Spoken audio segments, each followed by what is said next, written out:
नमस्कार, मैं योगेश राणा। बिहार में बीजेपी को राम लहर पर भरोसा क्यों नहीं हुआ? क्यों नीतीश कुमार को गले लगा लिया, जबकि वो बिहार में अब बहुत बड़ी ताकत बचे नहीं है। देश में जितने भी क्षेत्रीय नेता है सभी अपने अपने राज्यों में या तो नंबर 1 पर है या फिर नंबर 2 पर है, बहुत स्ट्रॉन्ग पोजीशन में। नीतीश कुमार तो बिहार में नंबर 3 पर है, वो भी बहुत मजबूत स्थिति में नहीं है। बीजेपी ने नीतीश कुमार को क्यों चुना और इस चुनाव से बिहार में जाति की राजनीति में क्या बदलाव आ रहा है, इसको समझना चाहिए। आइए कुछ सिचुएशन समझने की कोशिश करते हैं। नीतीश कुमार के पास बिहार में 43 विधायक है, ममता बनर्जी के पास बंगाल में 213 विधायक है, अरविंद केजरीवाल दिल्ली और पंजाब में बेहद मजबूत है, नंबर 1 है। उत्तर प्रदेश में अखिलेश यादव मजबूत स्थिति में एक कदम आगे बढ़कर 2024 की लड़ाई शुरू कर चुके हैं। उन्होंने सबसे पहले कांग्रेस के लिए 11 सीटें छोड़ दी और अब सबसे पहले अपने 16 उम्मीदवारों की सूची जारी कर दी। यानी एक बात तो साफ है, अगर क्षेत्रीय दलों को अपने अपने राज्यों के हिसाब से देखें तो ममता बनर्जी, अरविंद केजरीवाल, अखिलेश यादव, शरद पवार जैसे छत्रपों के मुकाबले नीतीश कुमार अपने राज्य में बहुत ही कमजोर स्थिति में है। लेकिन वो बीजेपी के लिए आज की तारीख में सबसे बड़े तुरुप के पत्ते हो चले हैं।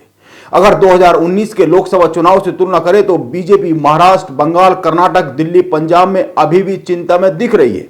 महाराष्ट्र और पंजाब में बीजेपी के पास कोई सहयोगी दल नहीं है, इसीलिए यह माना जा रहा है कि बीजेपी को इन राज्यों में 2019 के मुकाबले कुछ नुकसान हो सकता है। इस नुकसान की भरपाई राम लहर के कारण कुछ हद तक उत्तर प्रदेश से हो सकती है, लेकिन बिहार के राजनीतिक समीकरण कभी भी धर्म आधारित नहीं रहे हैं। धार्मिक लहर बिहार की राजनीति में उठती नहीं है, वहां पर हमेशा जातीय समीकरण चलते हैं और इसी समीकरण को साधने के लिए बीजेपी को नीतीश कुमार की बिहार में जरूरत पड़ी।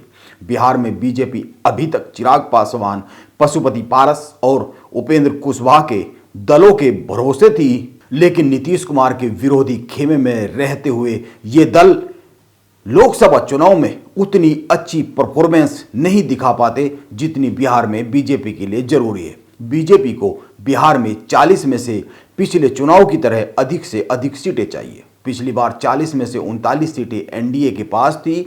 अब नीतीश के एनडीए में आने के बाद चिराग पासवान, पशुपति पारस और उपेंद्र कुशवाहा की बार्गेनिंग पावर कम हुई है। अब उन्हें केवल वो ही सीटें दी जाएगी जिन पर उनकी जीत कन्फर्म है या पहले जीत चुके हैं। यह तो हुई पहली बात। पिछले चुनाव के आंकड़ों पर गौर करें तो चिराग पासवान के पास करीब 5% दलित वोटर है, 5 से 6%। उपेंद्र कुशवाहा के पास 4 से 5% कोयरी वोटर है। नीतीश कुमार के पास करीब 16% का वोट बैंक है। अगर मौजूदा समय में बिहार में एनडीए के घटक दलों का वोट प्रतिशत मिला दिया जाए पिछले 2019 के चुनाव को देखते हुए तो यह 50% से ऊपर चला जाता है। इसीलिए बीजेपी नीतीश के आने से लाभ में दिख रही है, लेकिन यह केवल दिखने की बात है। चुनाव में आंकड़ों और समीकरणों से भी अधिक एक महत्वपूर्ण चीज होती है और वो होता है परसेप्शन। और इस बार नीतीश कुमार के पाला बदलने पर परसेप्शन यह नहीं बन रहा है कि नीतीश कुमार ने सत्ता पाने के लिए पाला बदला। इस बार परसेप्शन यह बन रहा है कि नीतीश कुमार को अपनी पार्टी टूटने का खतरा था, वह टूट रही थी, उसने खुद को और खुद के दल को बचाने के लिए पाला बदला। यानी नीतीश असहाय है और कमजोर है पहले के मुकाबले, इसीलिए बीजेपी की छाया में गए।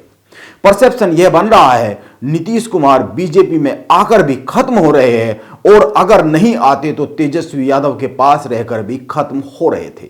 इसीलिए बिहार का वो 16% वोट जो नीतीश के पास हमेशा रहा है वो खत्म होते हुए अपने नेता को वोट देगा, यह एक बड़ा सवाल है।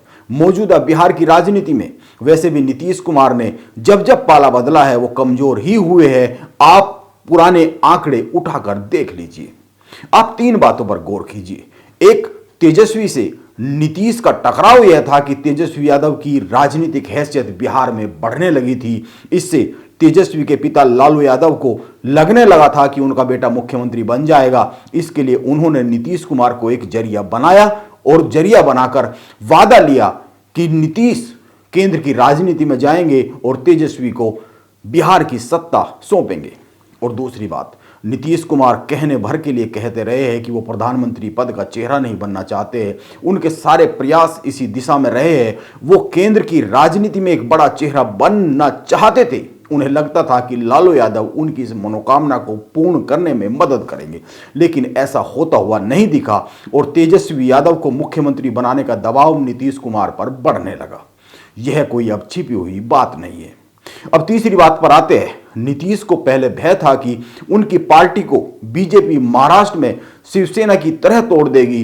इसी कारण वो खुद को बचाने के लिए तेजस्वी यादव के पास गए और कुछ ही समय में उनको यह भय फिर सताने लगा कि तेजस्वी यादव और उनके दल के कुछ लोग मिलकर उनकी पार्टी को तोड़ देंगे। इसीलिए वो एक बार फिर खुद को और खुद के दल को बचाने के लिए बीजेपी के पास आ गए। यानी एक बात बहुत ही साफ है कि नीतीश ने पहले जब जब पाला बदला सत्ता को हथियाने के लिए बदला और पिछली 2 बार में जो पाला बदला है वो अपने आप को और अपने दल को बचाने के लिए पाला बदला है। यानी नीतीश के वोटर को यह पता चल चुका है कि नीतीश इस वक्त इतने कमजोर है कि वो खुद को बचाने के लिए भी किसी सहारे को ढूंढ रहे हैं।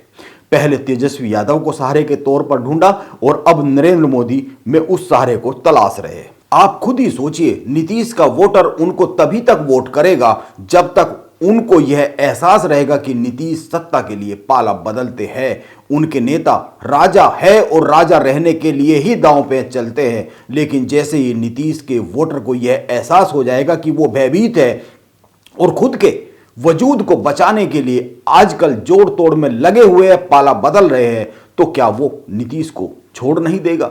कमजोर और भयभीत लीडर को जनता नहीं चुनती है। यह परसेप्शन बन रहा है कि इस बार नीतीश ने सत्ता पाने के लिए नहीं, खुद को और खुद के दल को बचाने के लिए पाला बदला है। इसीलिए नीतीश का 16% वोट बैंक जो बिहार में है, इस बार उनको पूरा वोट करेगा, इस पर शंका जाहिर की जा सकती है। बीजेपी अपने दामन पर बिहार में दाग लगाकर बैठ गई है, यह बहुत साफ है। इसके बाद भी बिहार में चिंता यह हो सकती है कि बीजेपी को वो कामयाबी मिलेगी कि नहीं मिलेगी जिसके लिए यह सारा का सारा ताना बाना बुना गया है। नमस्कार, मैं योगेश राणा।